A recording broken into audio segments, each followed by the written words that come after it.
പടത്തെക്കുറിച്ച് എന്താ റോൾ മോഡലുണ്ട് ആക്ടിങ്ങിൽ? ആ പിന്നെ ഇഷ്ടം പോലെ ഉണ്ട്. എത്രയോ ആൾക്കാരുണ്ട്, ഒരുപാട് പേരുണ്ട്. Thank you. ഇല്ല, ഞാൻ ഭയങ്കര ഹാപ്പിയാണ്. ഞങ്ങൾ ഈ പറഞ്ഞ പോലെ പടത്തിനൂടെ ജേണി ചെയ്യാൻ തുടങ്ങിയിട്ട് കുറേ നാളായി. അപ്പോൾ ഇത് റിലീസായി ആൾക്കാരുടെ മുമ്പിൽ ഇപ്പോൾ ഈ പടം പ്രദർശിപ്പിക്കാൻ പറ്റുന്നു എന്നുള്ളതിൽ തന്നെ ഭയങ്കര ഹാപ്പിയാണ്. ഇപ്പോൾ ഈ ഷോയ്ക്ക് കിട്ടിയ റെസ്പോൺസിൽ വളരെ ഹാപ്പിയാണ്. ഇത് കൂടുതലും നമ്മുടെ ടീമും ക്രൂവും ഫാമിലി മെമ്പേഴ്സും ഒക്കെ നിറഞ്ഞിട്ടുള്ളൊരു ഓഡിയൻസ് ആയിരുന്നു.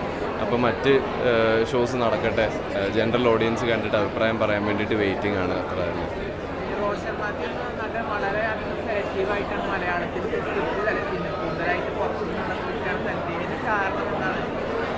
എല്ലായിടത്തും സെലക്റ്റീവായിട്ടാണ് സെലക്ട് ചെയ്യുന്നത്. എല്ലായിടത്തും ഞാൻ പതുക്കെ കുറച്ചായിട്ടേ ചെയ്യുന്നുള്ളൂ. പുറത്തുനിന്ന് വെച്ചാൽ ഞാൻ ആകെ 3-4 പ്രോജക്റ്റ് പുറത്തും ചെയ്തിട്ടുള്ളൂ. ഇതിപ്പോൾ ഈ സിനിമയ്ക്കായിട്ട് ഒരു വർഷത്തോളം മാറ്റി വെച്ചിട്ടുണ്ടായിരുന്നു. സ്വാഭാവികമായിട്ടും ആ ഒരു ഗ്യാപ്പ് വന്നിട്ടുണ്ട്. അതിൽ പടം കണ്ടു കഴിഞ്ഞ് ഇറങ്ങുമ്പോൾ യാതൊരു രീതിയിൽ സങ്കടമോ തെറ്റായിപ്പോയി എന്നുള്ളൊരു തോന്നലോ വരുന്നില്ല എന്നുള്ളതിൽ തന്നെ ഞാൻ വളരെ ഹാപ്പിയാണ്. അത് മതി.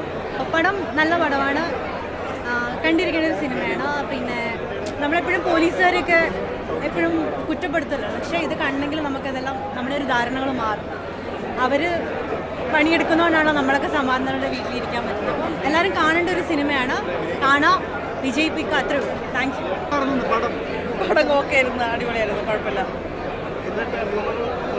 എങ്ങനെ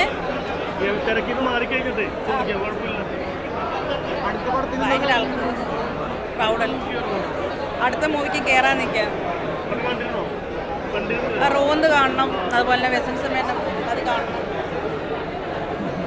ഭയങ്കരമായിട്ടൊരു മാറ്റമാണ് ഷായി കബീർ പോലീസ് സിനിമ തുടങ്ങിയതിന് ശേഷം കാണുന്നത്. എന്തായാലും നമുക്കിനിയും പ്രതീക്ഷിക്കാം. എല്ലാവരും തിയേറ്ററിൽ വന്ന് കാണാം, പടത്തെ പ്രോത്സാഹിപ്പിക്കുക. സന്തോഷം.